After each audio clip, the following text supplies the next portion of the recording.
Good morning, everybody. We're here at our repair estimate walkthrough every fourth Saturday of the month, talking about the repairs needed for this house.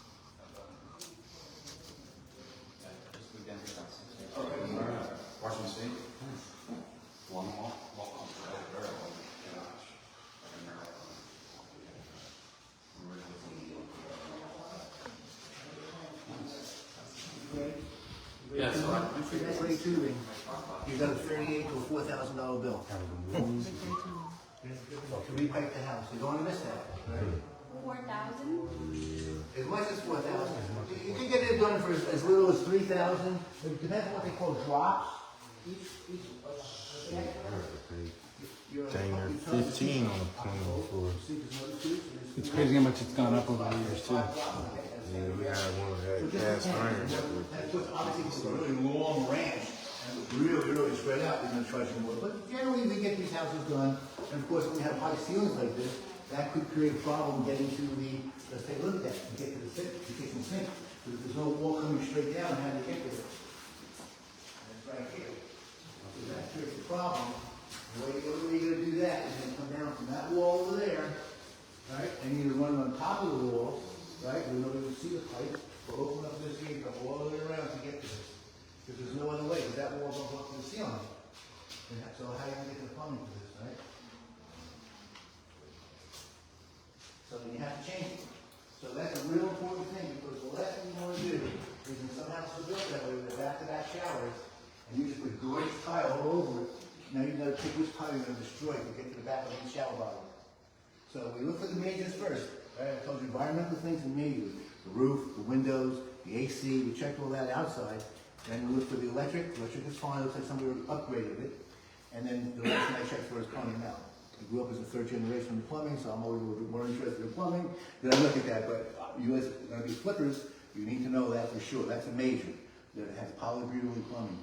We'll bring in the samples, or we'll go outside in the shade, and I'll show you what the newest stuff looks like.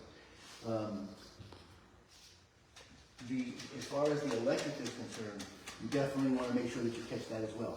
Now, as far as upgrades and stuff, and we're going to have to move out of here because I don't know about you guys, but it's just too hot for me. But there's some things that we can go over. So what can we do to this kitchen to open it up?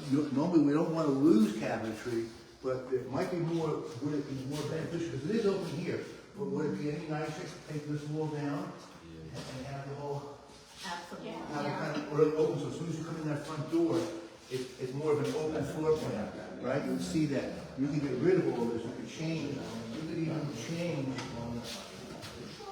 that's going to take, I was going to say move the door, which is possible, because you could then move the pantry and some stuff over here.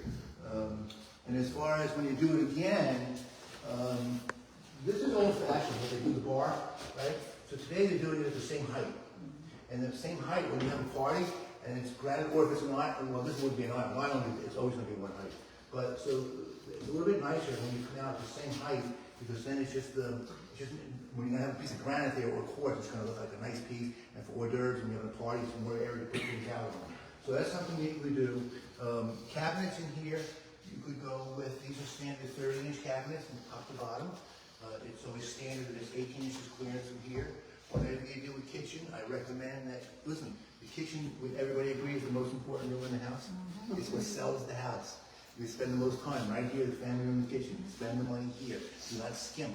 So what people skimp on is they forget to put backsplash on. It looks naked without it. It's like, excuse me, but it looks like a lady going out without putting makeup or something on. This is not right, you know? I mean, listen, some ladies are beautiful, they don't need the makeup, but you know what I mean, it's dressing it up. And then a little bit extra money, put some undercounter lights. You're only talking maybe $400 or $500, and maybe another $500 less, and maybe $1,500 on the high side, because you picked out really expensive tile. That $1,500 is worth it. You already spent 10 grand in the kitchen, so now make it 11.5. You need that money in the kitchen. Do not put it out without a backsplash. Now, if you're in a really low priced house, obviously, you know, for the budget. And if you're renovating your house for rental, it only needs to be clean and safe. I too would put backsplash because I want to be protected from the grease or anything else. But I don't need that. I can say, well, if this was a rental and the cabinets were in good shape, I might leave them.